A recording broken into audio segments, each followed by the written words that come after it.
News 18 India. बात करें इस वक्त की बड़ी खबर के साथ जो किसान आंदोलन से जुड़ी हुई है। किसान संगठनों के बीच फूट पड़ती हुई दिखाई दे रही है। बीकेयू जहां दिल्ली कूच पर अड़ा हुआ है और राजधानी दिल्ली में ट्रैक्टर मार्च निकालना चाहता है, तो वहीं किसान नेता सरवन सिंह पंडेर ने इससे साफ तौर पर इंकार कर दिया और इस बात की जानकारी नहीं होने की बात कही है। बड़ी जानकारी आपको दे रहे हैं, किसान संगठनों में एक बार फिर से तकरार देखने को मिल रही है। एक संगठन है जो इस बात पर अड़ा हुआ है कि हम दिल्ली की तरफ कूच करेंगे, दूसरा संगठन ये साफ तौर पर कह रहा है कि देखिए हमें तो इस बारे में कोई जानकारी ही नहीं है और हम नहीं चाहते हैं कि दिल्ली कूच किया जाए, क्योंकि पंडेर लगातार इस बात को कह रहे हैं कि देखिए शांति व्यवस्था कायम करना हमारी जिम्मेदारी है।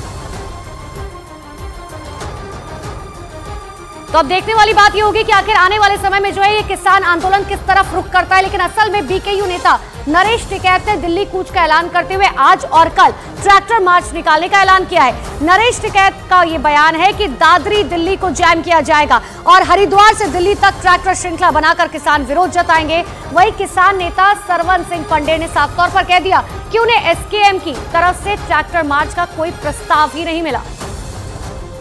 सब ट्रैक्टर हाईवे पर रहने, हाँ कोई जो श्रृंखला है वह हरिद्वार से लगाकर और दिल्ली तक टूटने की नहीं, कोई जगह बीच में रहने की, सब ट्रैक्टर सड़कों पर रहने।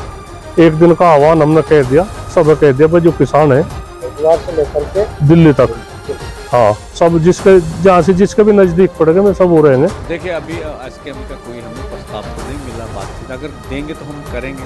हर एक की आज़ादी, हम तो सब देश से यूनियन से निवेदन करते हैं कि ये जो मोर्चा वर्ल्ड वाइड चल रहा है, बड़ा मोर्चा जो यहाँ से आह्वान होता है उसको लागू करिए। अगर कोई इसके पैरेलल करेंगे तो ये मोर्चे के लिए उचित नहीं होगा। तो अब ये देखने वाली बात होगी कि नरेश टिकैत की तरफ से जो कुछ कहा गया है कि आने वाले समय में क्या इस तरीके से दिल्ली कूच किया जाएगा या नहीं। लेकिन इन सब के बीच में केंद्रीय मंत्री अनुराग ठाकुर ने किसानों के लिए किए गए कामों पर पीएम नरेंद्र मोदी की तारीफ की। उन्होंने कहा किसानों के लिए जो काम मोदी सरकार ने किया वो आज तक किसी सरकार ने नहीं किया। किसानों के लिए मोदी सरकार ने जो काम किया वो आज तक किसी सरकार ने नहीं किया। अगर आप देखेंगे स्वामीनाथन कमेटी की रिपोर्ट को लागू किया, लागत प्लस 50% कम से कम मुनाफा देने की काम। अभी जो गन्ने का मूल्य 315 से बढ़ाकर 340 रुपये प्रति क्विंटल किया गया, ये 107% का इसमें फायदा है। एफआरपी जो तय किया है, इसके अलावा जितनी खरीद हुई कांग्रेस के समय एमएसपी पर खरीद 5.5 लाख करोड़ की हुई 10 साल में, मोदी सरकार में 18,40,000 करोड़ की।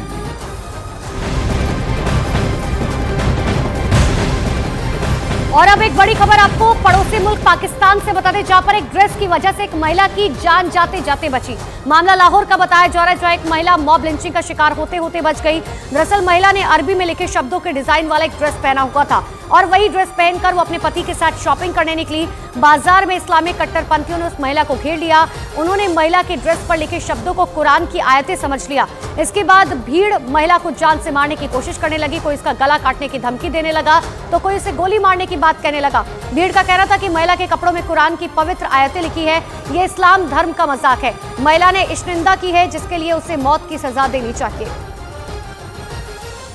तो ये तस्वीर आपको दिखा रहा है कि देखिए महिला ने ये ड्रेस पहनी थी, जिसके बाद इस पूरे बवाल की शुरुआत हुई। 3 तस्वीरें भी आपको दिखा रहे हैं। पहली ये तस्वीर जहां पर महिला की ड्रेस पर जो है बवाल शुरू हुआ, दूसरी तस्वीर आपको दिखा रहे हैं महिला को मारने के लिए भीड़ जो है वो किस तरीके से जुट गई, और तीसरी तस्वीर आपको दिखा रहे हैं आखिरकार वहां पर एसपी पहुंचे और एसपी ने महिला को किस तरीके से बचाया। क्योंकि दरअसल इस ड्रेस को लेकर जो बवाल शुरू हुआ था, जो भीड़ थी वो लगातार इस बात को कह रही थी कि महिला ने जो है जो ड्रेस पहनी हुई है उस पर कुरान की आयतें लिखी हुई है, जिसकी वजह से इसे मौत की सजा होनी चाहिए। जिसके बाद ये बवाल जो है लगातार बढ़ता चला गया।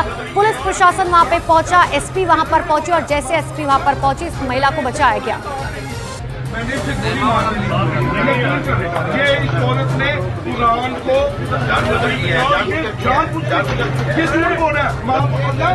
मैंने इसे गोली मारा नहीं, मैंने इसे गोली मारा नहीं। ये इस औरत ने कुरान को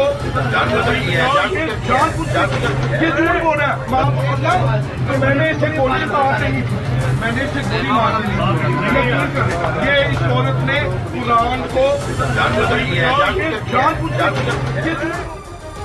तो सिर्फ एक गलतफहमी का शिकार होने की वजह से महिला की जान जा सकती थी। आखिरकार वहां पर एसपी पहुंची, लेकिन जान बचाने के लिए महिला और उसके पति एक दुकान में चले गए, लेकिन भीड़ ने वहां भी उनका पीछा नहीं छोड़ा।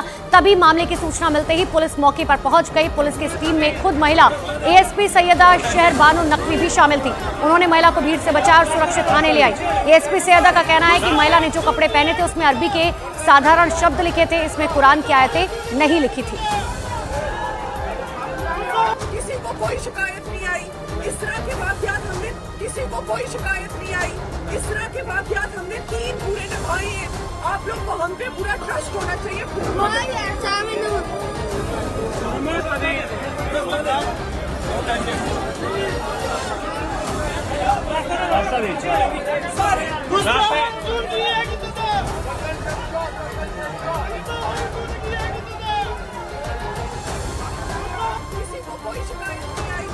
कोई खातून अपने शौहर के साथ पिछड़ा बाजार आई शॉपिंग करने। उन्होंने एक कुर्ता पहना हुआ था जिसके ऊपर कुछ हरूफ लिखे हुए थे। जब हरूफ लोगों ने देखे तो उन्होंने कहा कि आप ये कुर्ता उतार दें, और एक कंफ्यूजन क्रिएट हो गई कि कहीं गुस्ताखी हो गई।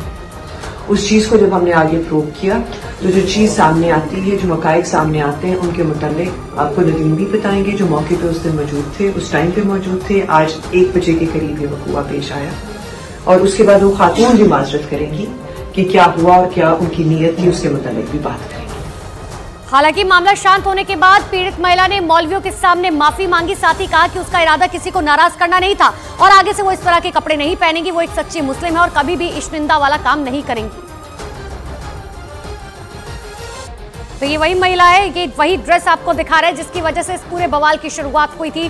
किस तरीके से वहां पर जो कट्टरपंथी थे उन्होंने सीधे तौर पर इस महिला पर इस बात का आरोप लगाया कि इस ड्रेस में जो है कुरान की आयतें लिखी है, जिसकी वजह से उनके सेंटिमेंट्स हर्ट हुए हैं। हालांकि इस पूरे मामले को बढ़ता हुआ देख पुलिस प्रशासन जब वहां पर पहुंचा, किसी तरीके से एसपी ने लोगों को समझाया और महिला को बचाया। मैं पिछड़ा बाजार गई और मैंने ये जो कुर्ता पहना था ये मैंने डिजाइन समझ के लिया है। मुझे नहीं पता था उस पर कुछ इस तरह का लिखा है जिससे लोग ये समझेंगे कि ये शायद कोई अरबी लिखी है, और मेरी ऐसी कोई नियत नहीं थी। और ये जो भी हुआ इल्मी में हुआ है, लेकिन मैं फिर भी माफी मांगती हूँ। कुरान, सुन्नत और नाउज़ बिल्लाह हम सोच भी नहीं सकते मुसलमानों के कि हम गुस्ताखी करेंगे या गुस्ताखी रसूल करेंगे। तो पुलिस ने अरबी में लिखे शब्दों को पढ़ने के लिए मौलवी को थाने बुलाया और उन्होंने बताया कि इस ड्रेस में कहीं भी कुरान की आयतें नहीं लिखी गई है।